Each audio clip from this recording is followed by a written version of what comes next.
Don't we? We in? Hello out there. Wow, it just kicked us in. Uh, Hello, everybody. Hope y'all able to get on. Welcome to the FITT Show. We're having technical difficulties. They were having problems getting us on. So welcome to the FITT Show. Let me go ahead and make sure that I look and see that we out here.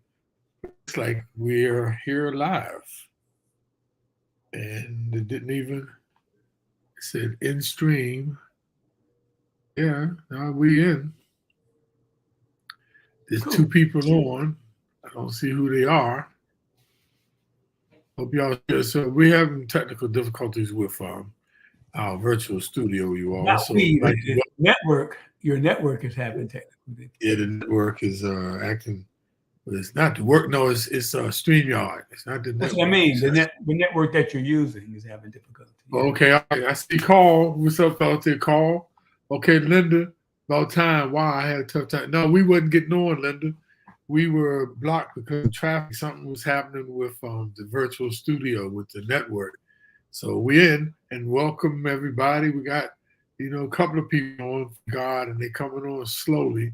So welcome to the FITT Show. I hope everybody got this. I hope this is the right link. Let me see here for a minute, though.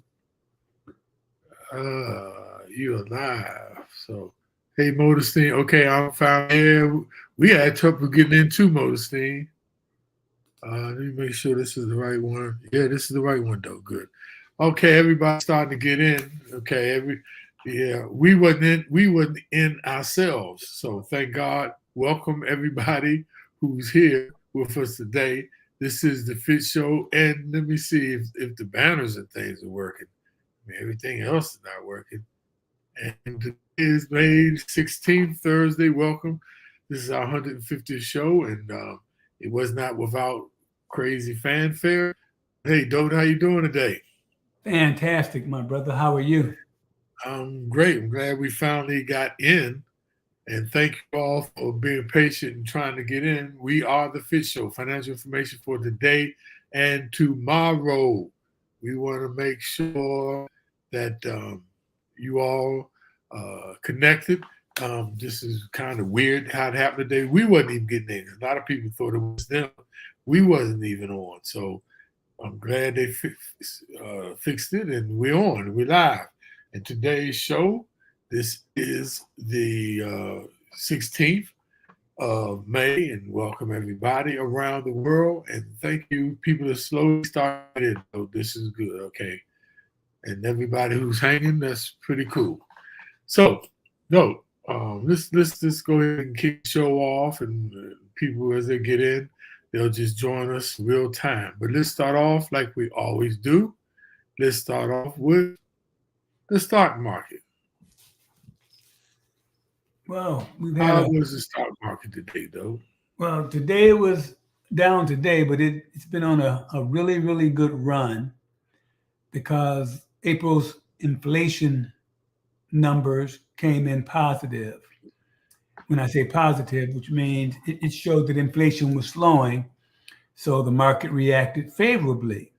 You can see for the week, the Dow is up. It was actually up over 40,000 for a bit, and it's just kind of funny. And again, we're not going to get into politics, but when it hit 30,000 back in 2020, Trump had a news conference bragging about it being at 30, and he swore the market was going to go down with Biden as president.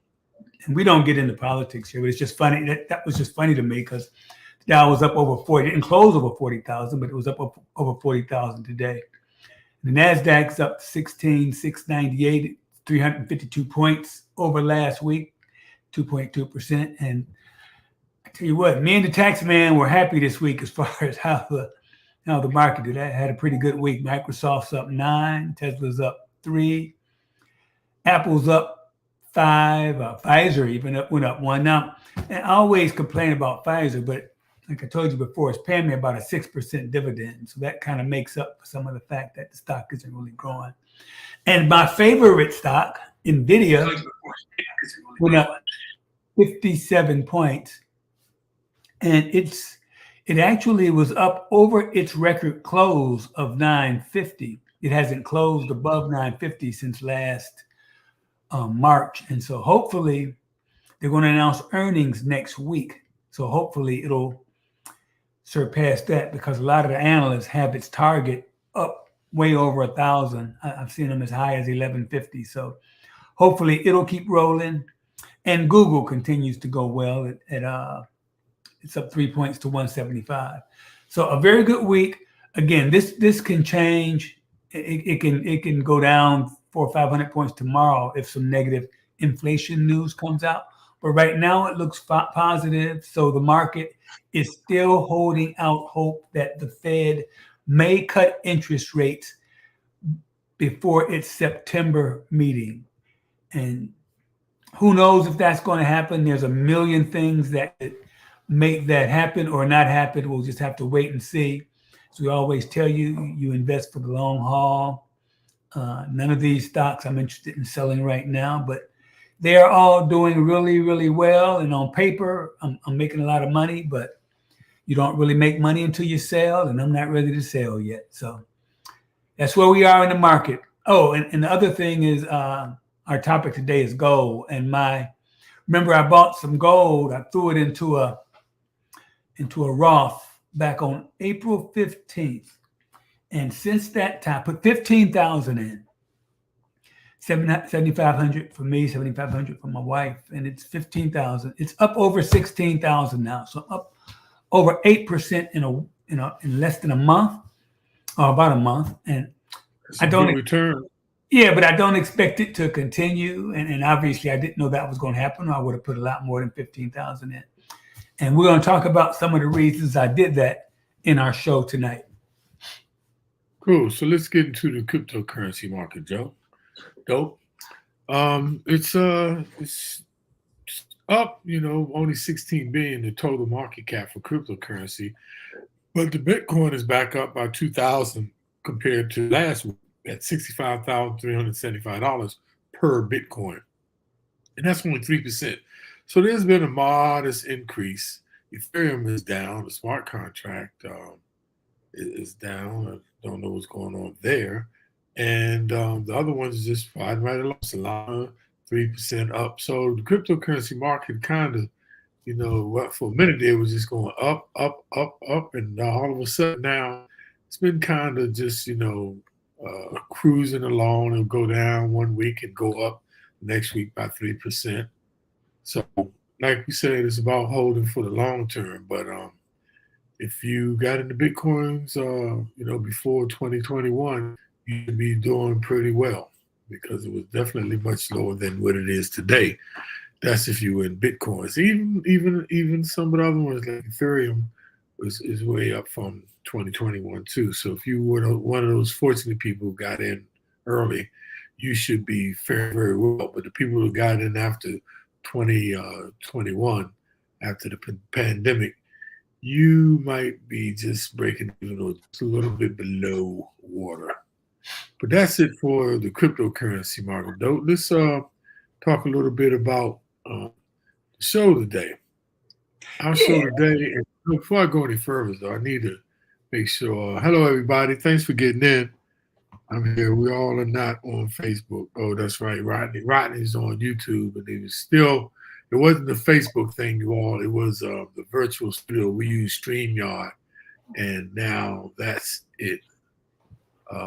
That was the issue. So Rodney, whether you went to Facebook or not, that was going to be the thing that was going to be messing you up. So glad everybody. I just want to make sure I remind you all, place comments in the comment box. That's how we can interact with you. Any questions, any thoughts you have about what we're talking about. And please always click on the like button and the heart button, because that's how we get traction to meet and reach more people. So please consider that. Okay, everybody's starting to get in. Okay. All right. Yep. Okay. Hello, everybody. Glad to see people coming in. Hey, Rodney, what's up? Hey, now got Nolia and Linda.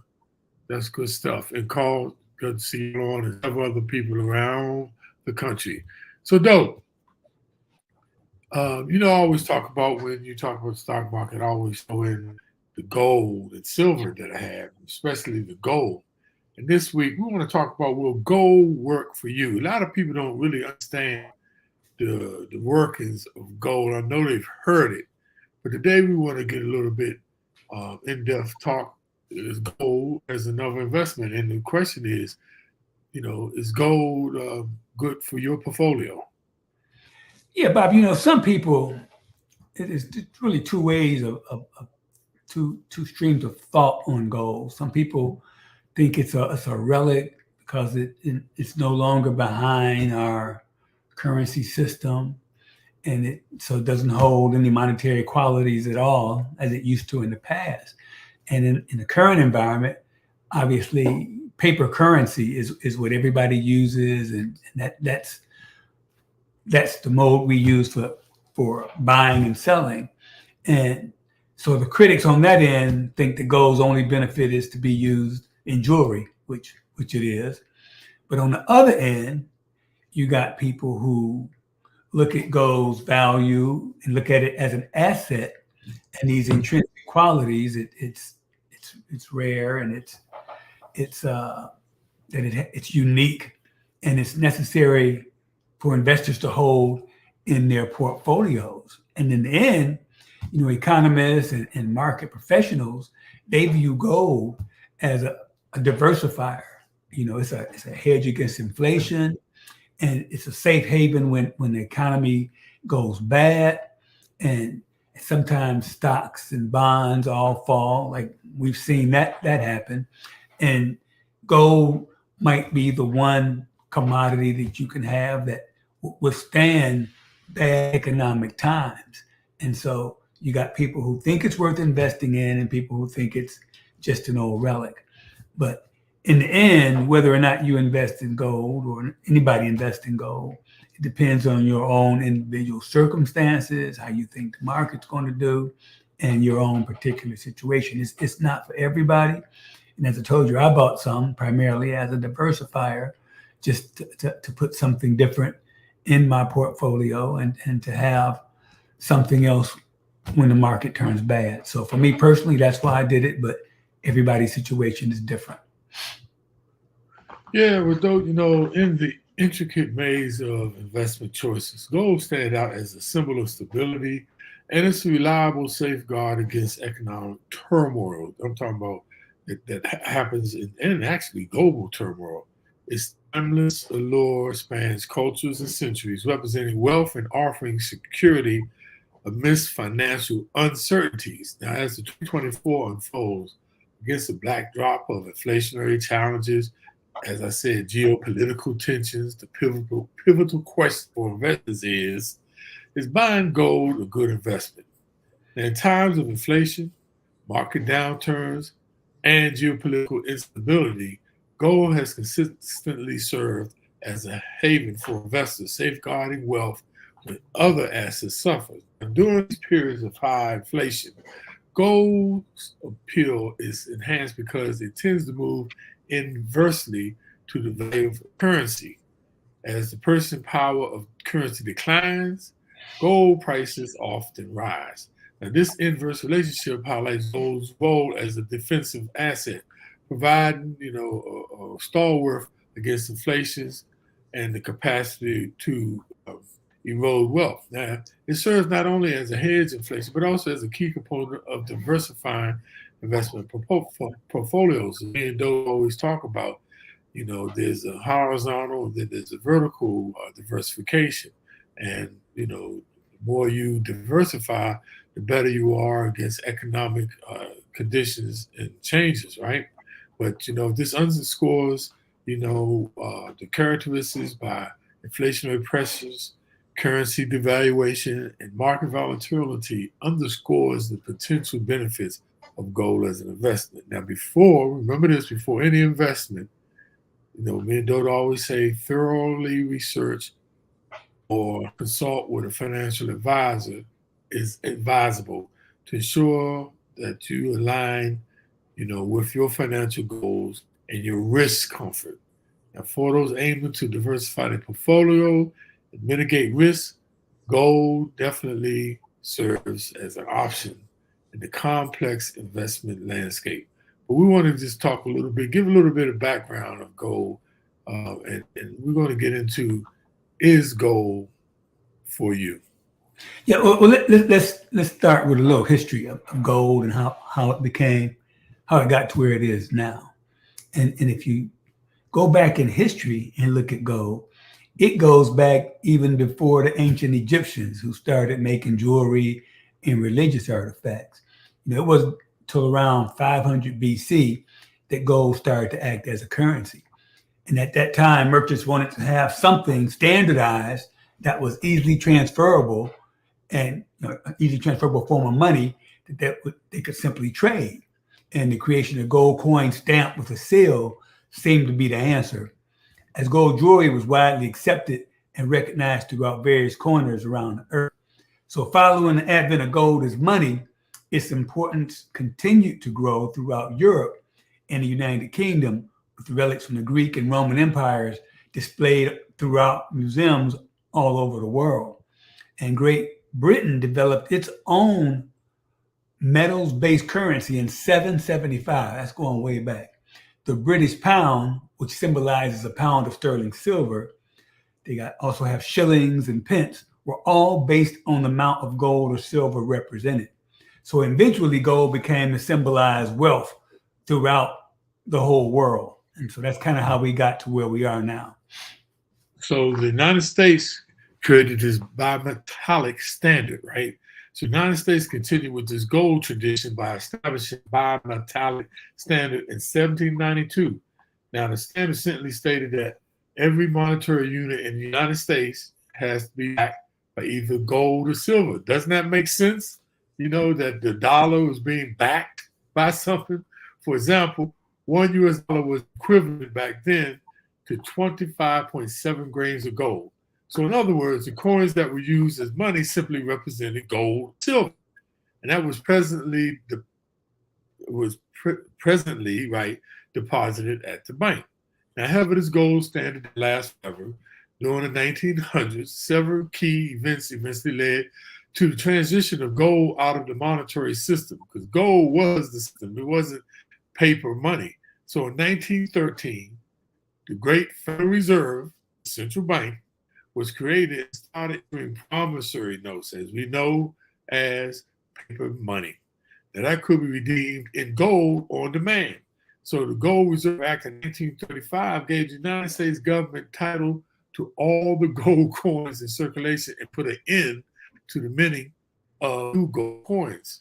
In other words, they actually banned people from actually having physical gold. So in short, this law began establishing the idea that gold or gold coins were no longer necessary in serving as money. Now, check this out.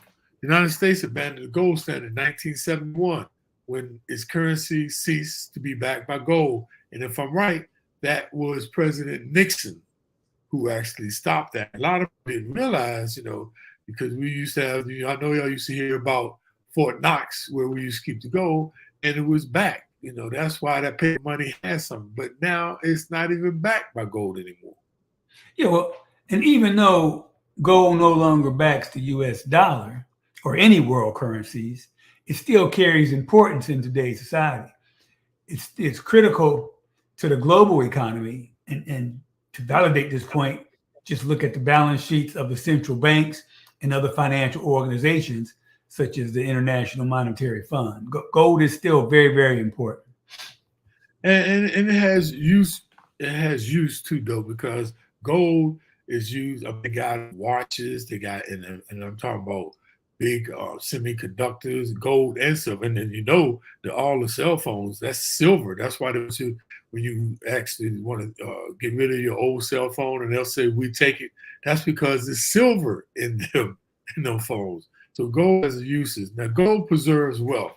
The reason for gold's importance in the modern economic center on the fact that it successfully preserved wealth throughout thousands of generations. The same, however, can be said about paper-denominated currencies. To put these things in perspective, considering the following example, check this out, though. we don't realize this, but this, this is in our lifetime, 1970s. In the early 1970s, 1 ounce of gold equaled $35. So let's say at that time you had a choice of either holding an ounce of gold for 30 an ounce of gold worth $35, or simply keeping the $35.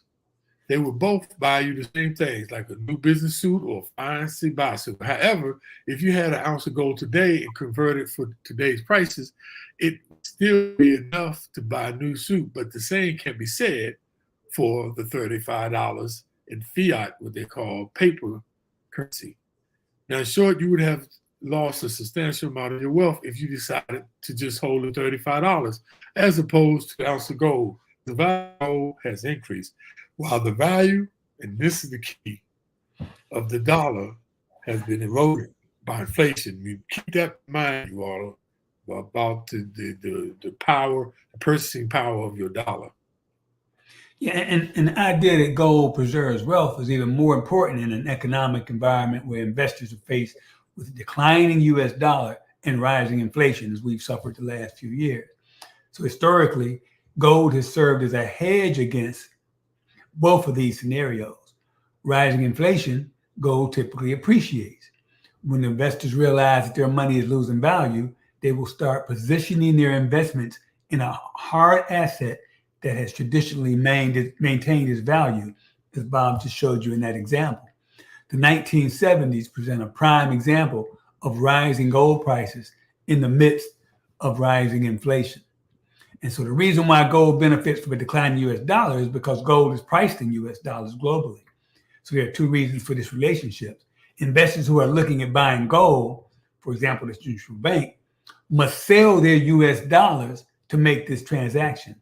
This ultimately drives the US dollar lower as global investors seek to diversify out of the dollar. So a weakening dollar makes gold cheaper for investors who hold other currencies. This results in greater demand from investors who hold currencies that have appreciated relative to the US dollar. And that's why I found strange when I went to Dubai. I was thinking I was going to go to Dubai and get gold, cheaper because it's in Dubai. But this answers that question. They pricing gold around the world to the dollar. That's kind of interesting. Yeah. So gold is a safe pay, and that's why I was over there. I'm thinking the gold was the same day. And they said, dude, the ounce of gold is an ounce of gold around the world. I'm like, God dang, I'm Dubai.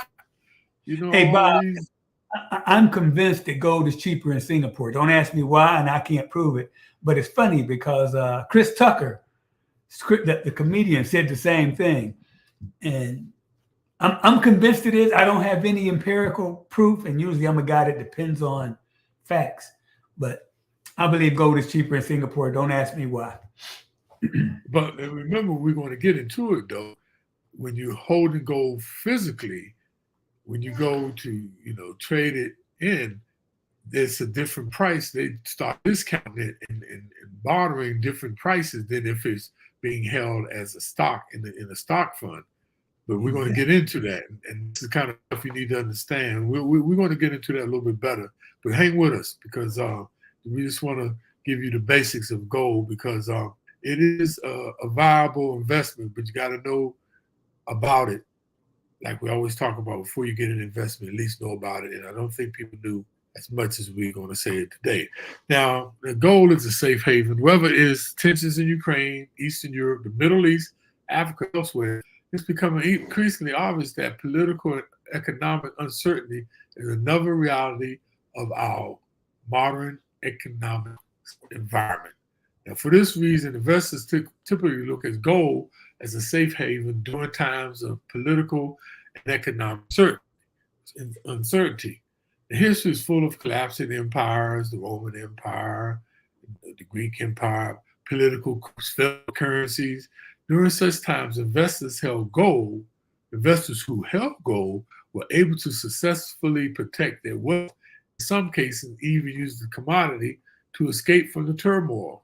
Consequently, whenever news events hint at some type of global economic uncertainty, investors tend to go towards buying gold as a safe haven. Yeah, and I've already talked about gold as a diversifying investment. In general, that's what it does, and that's what it does best. And a lot of people who buy gold buy it for that reason. And historically, that's what it's been used as something to take out of your stocks and bonds or any other type of investment and put it in that hard asset, be it gold. And we're saying gold, but that also goes for silver, and I think Bob mentioned platinum earlier. So we're talking about gold, but it also applies to other precious metals. And so if you're worried about inflation or a declining US dollar or just protecting your wealth, gold is very good as a diversification method. And we always talk about dividends. A lot of times we always talk about capital appreciation with of stocks, but we also always talk about compounding interest. But a lot of times people don't understand compound dividends. And gold as a dividend paying asset is interesting because gold stocks, which you went and bought though, are typically more appealing to growth investors than to income investors. Gold stocks generally rise and fall with the price of gold, but there are well-managed mining companies that are profitable even when the price of gold is down. Increases in the price of gold are often magnified in gold stock prices. Relatively small increase in the gold can lead to significant gains in the best gold stocks, and the owners of gold stocks typically obtain a much higher rate of return (ROI) than owners of physical gold. And see, though, this is what I didn't know, because when I first got into gold, I wanted to hold my gold, but I didn't know there's a different price, when you go in the market and trying to sell it back. And we're going to talk about exit strategies that they can discount it, but if you have it as a stock, it is what it is on the stock market, and you trade it for what it is. It's no discounting and no bartering. But even though investors focus primarily on growth rather than steady income, can benefit from choosing gold stocks that demonstrate historically strong dividend performance. Remember, compounding dividend is another great thing, just like compounding interest is seventh wonder of the world. So is compounded dividends. And stocks that pay dividends tend to show higher gains when the sector is rising and fare better than non-dividend paying stocks when the overall sector is in a downturn. Yeah, if you're looking at gold mining stocks per se, or the gold mining sector, that includes companies that extract gold, they're going to be highly volatile, okay? And so if you're looking at dividend performance of gold stocks, you got to look at, just like you would any other stock, you look at the company's performance over time in regards to dividends. So you want to look at their history, how long they've been paying dividends, were they able to sustain them, are they increasing them? And the most important thing is, are they consistent? So are they consistent and are they sustainable? Those are the two things you want to worry about. And in order to get into that, you got to look at their balance sheet and other financial statements to ascertain how strong that company is. So their ability to sustain healthy dividend payouts is enhanced if it has low debt levels. And that's something else you want to look at. You wouldn't want to get into a company that has high debt, because that makes it difficult, if you got to service debt, to be able to pay out dividends. So you look at their debt levels, you look at their cash flow, and look at the historical trends of their company's performance. And you want to see steadily improving debt and cash flow figures. So any company that goes through growth and expansion cycles when it takes on more debt has lower cash on hand.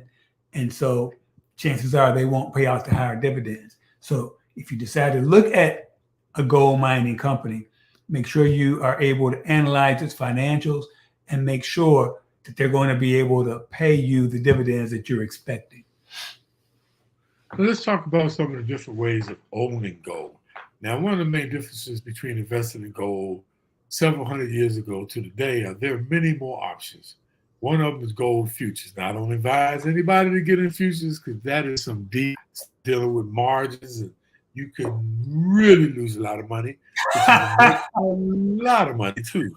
Then gold coins, and that's what I did. I actually physically hold gold coins, and I bought them in denominations of quarter gold. Could have bought a bar of gold, But then the difference in by owning a bar of gold. So right now, gold is probably at $2,400 an ounce, and you stuck. You have to, if you need just $1,000, you have to go and sell the whole bar to get $1,000. But with gold coins, you get them, like say an ounce and get 4 quarters. And if you just needed, $1,000, you can just take two of the coins and turn them in. So that's the benefit of whole gold coins. And I keep them safe in a safety deposit box at a bank. So nobody don't even think about coming to my house thinking that my gold is no, for, for you crooked people. But gold, then there's gold companies that we talked about, gold companies that deal and trade in gold. There's and you can invest in those companies that's on the stock market. Then you go at gold exchange traded funds like mutual funds. Actually mutual funds and gold bullion. That's what I was talking about. We start talking about the bars and stuff that Costco sells now. And then what everybody knows, that gold jewelry that you have. Joe, they used to talk about them young boys in the 80s. They were hip hop guys and wearing all that gold. But they had a better asset than mug who was driving around that Cadillac, who drove it off the lot and who lost $10,000. They're talking stuff, Mr. T, all that gold, that jewelry, and a lot of y'all have a lot of that gold. And I know a lot of companies at one time, especially around 2008, down the downturn, a lot of companies were telling you, turn in your gold and we can give you money. If you have broken chains or gold there, you better not. Better keep that gold unless you need the money. But these are different ways that you can own gold. So there's several different ways. Yeah, and just for the record, I own a Fidelity mutual fund. It's called Select Gold Portfolio, and it does pay dividends. And it's I did a little research and thought that was the best way for me to hop into the gold market. And so, is it a good time? Is there a good time or a bad time to invest in gold? So, again, it's an individual decision, and you got to look at your own particular circumstance. And so, to assess the merits of investing in gold, look at its performance against and compare it just like you would any other investment to. It could be either the S&P index. It could be a particular sector that you're investing in. You can compare it to what you expect bonds to do. And again, you kind of want it to do well when the market isn't doing well. So it's kind of tough to compare because you're not really comparing apples and oranges. If you're buying it, you're typically looking for it to be an inflation hedge and a safe haven during bear markets. And both of these occurred in 2022. So obviously the S&P was way far down and gold did pretty good. So the period of time when you look at investing in gold is important. You got to look at what's going on in those times. But when you look at longer or shorter time frames, it's going to show that gold in a broader market sometimes outperforming, the S&P. And so if you look at the 5-year period that ended in January 23, S&P did beat gold, beat the price of gold. But again, it's just another alternative investment. You get it to have some diversification in your portfolio. So there's going to be times when it's not a good investment. And the best time to invest in any asset is when there's no negative sentiment out there and it's inexpensive. In other words, you can get it at a low price and you expect to have substantial upside potential. That's why you buy stock. That's why you buy gold, or it provides a diversification factor because you have enough money invested in stocks, bonds, or in fixed government instruments. So we talked about gold as a diversification tool. And the question is, gold a good investment for diversification? Now, gold is often considered a good investment for diversification, as it may be less correlated with other assets such as stocks or bonds. This means that the price of gold may be less affected by movements in other asset classes, which can help reduce, the overall portfolio risk. Now, in addition, gold historically has been seen as a hedge against inflation, as it has the potential to maintain or increase its value over time, even in the face of rising prices. However, it is often important to keep in mind that investing in gold isn't without risk. Like every investment has risk, and it may not always provide a positive return. But the price of gold can be affected by a variety of factors, including economic conditions, political events, investor sentiment, and it possibly to lose money. You can possibly lose money in investing gold. Yeah, let's take a quick look at some of those risks. And price volatility. I mean, just me telling you today, I'm up 8% in a month. That would be a tremendous investment in anything, but 8% in a month is a bunch. It can drop 8% tomorrow. So you got to understand that the price of gold is extremely volatile and it can fluctuate significantly over a short period of time. That's up and down.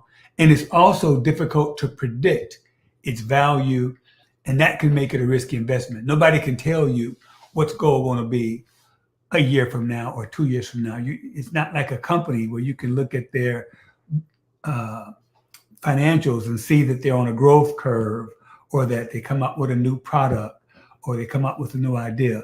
Gold's not like that. Inflation risk, some people buy it as an inflation risk, and they say it's a hedge against inflation.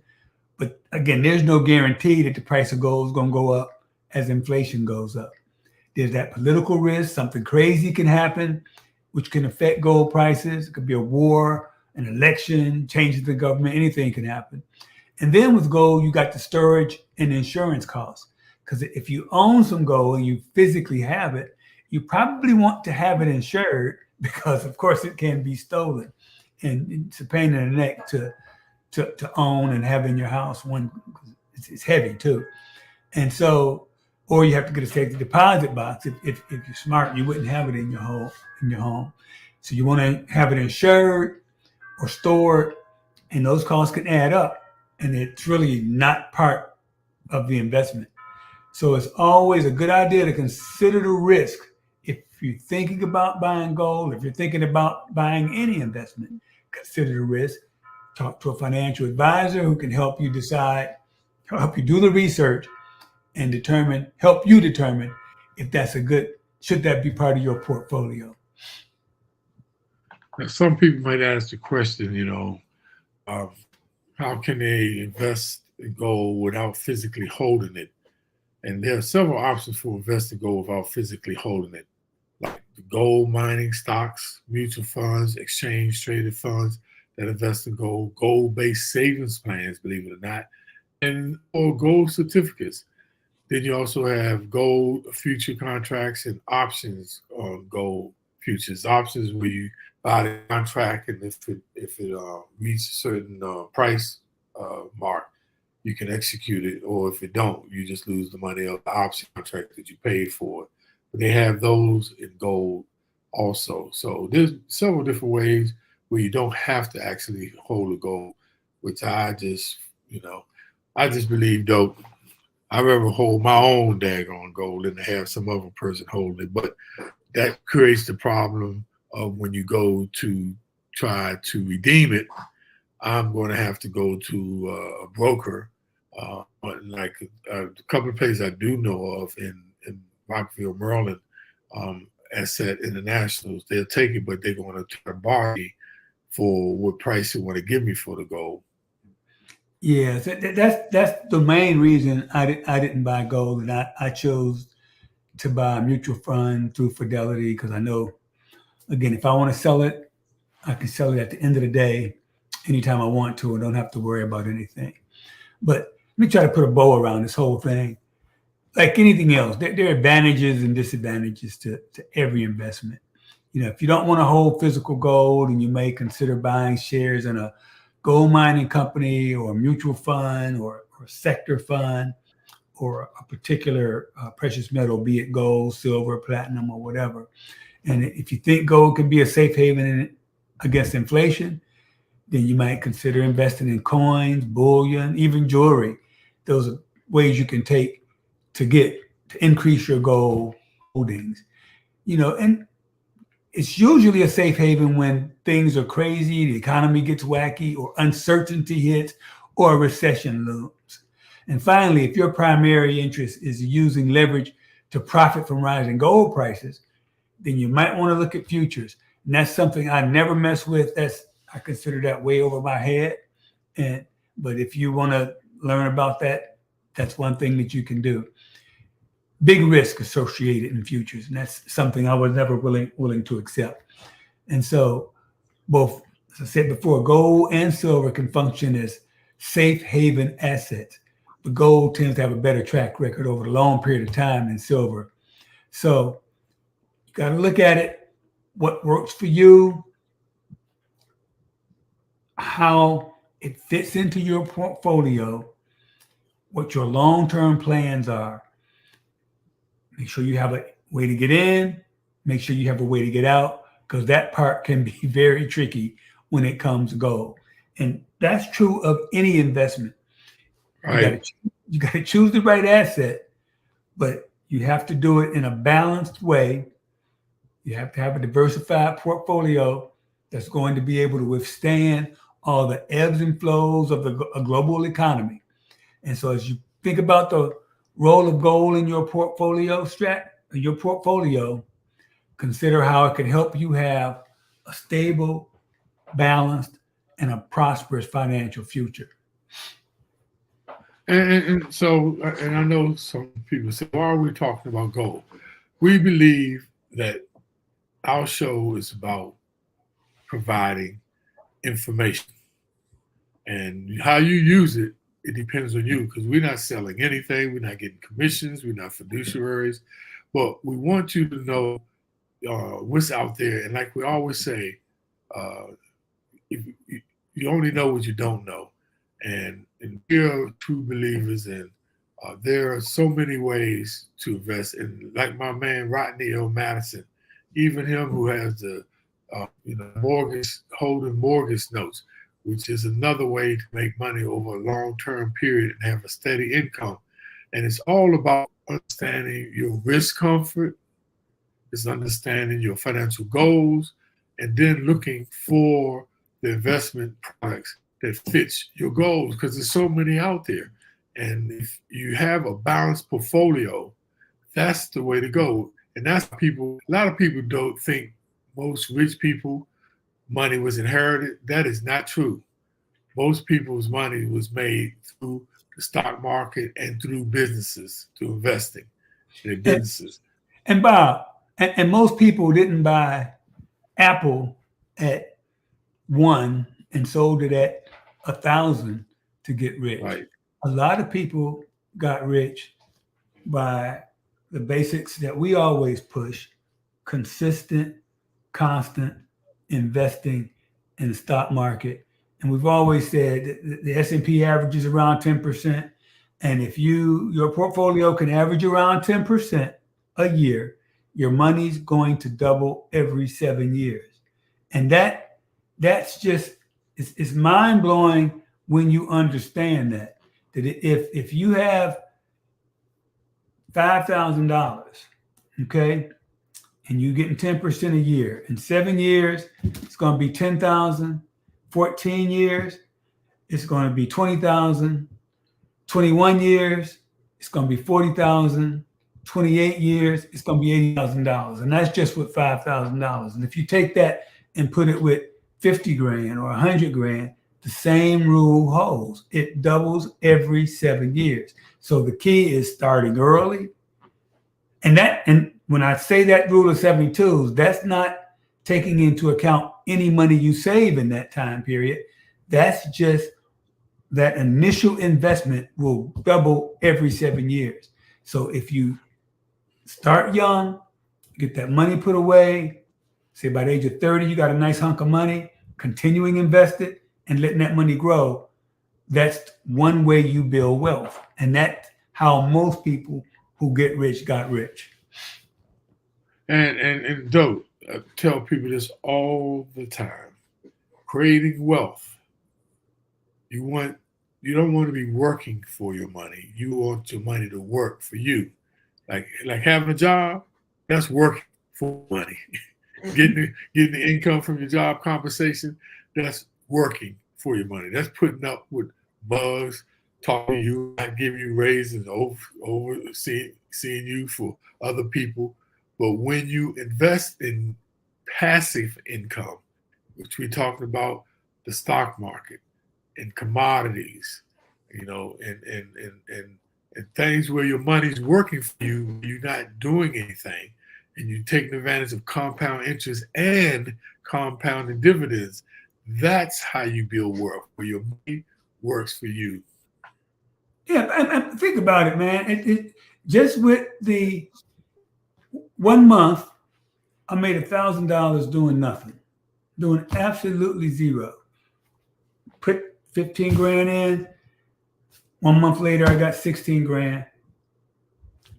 Didn't do anything. That's how you build wealth. That's the way you build wealth. That's why we're trying to present different alternative investments for you. And remember, none of them are without risk. And that's what you just got to understand. Your risk level, your risk temperament, and understand the risk and reward. Remember, lower the risk, the lower the return.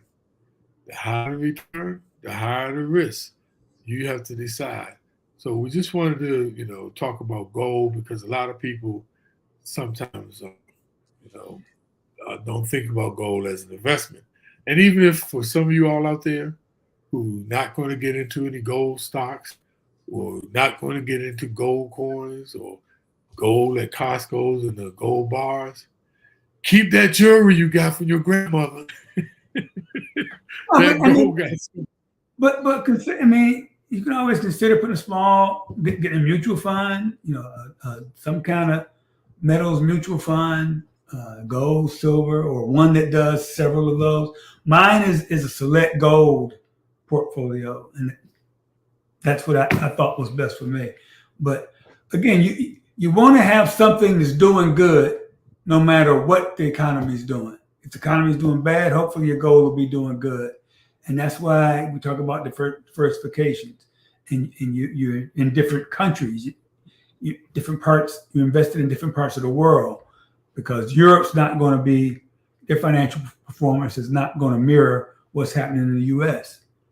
And the same as in Asia. You want to have diversification geographically.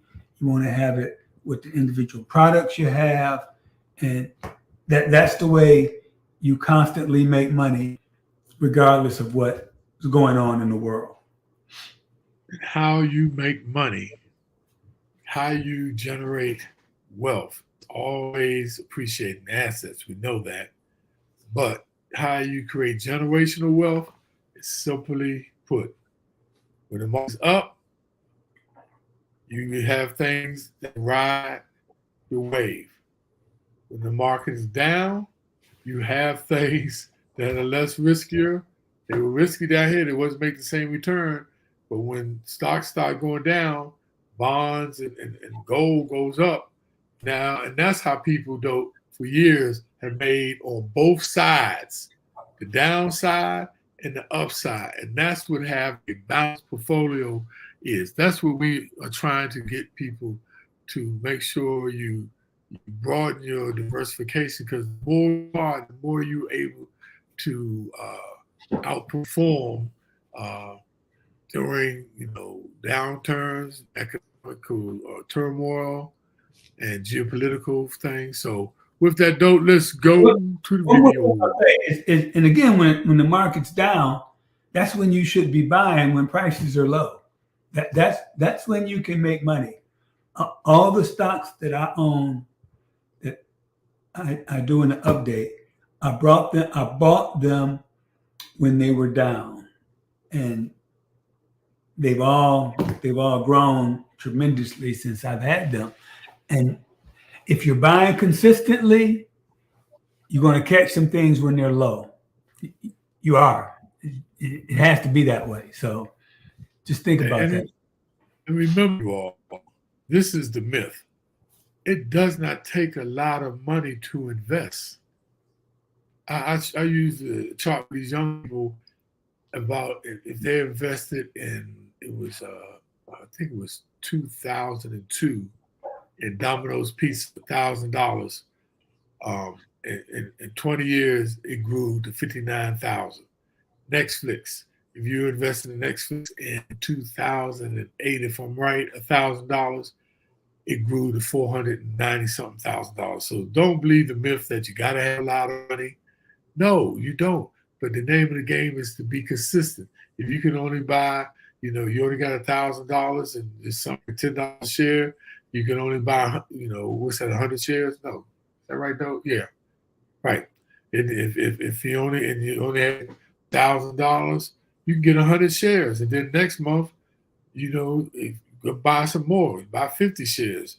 That's only $500. Now you got 150 shares.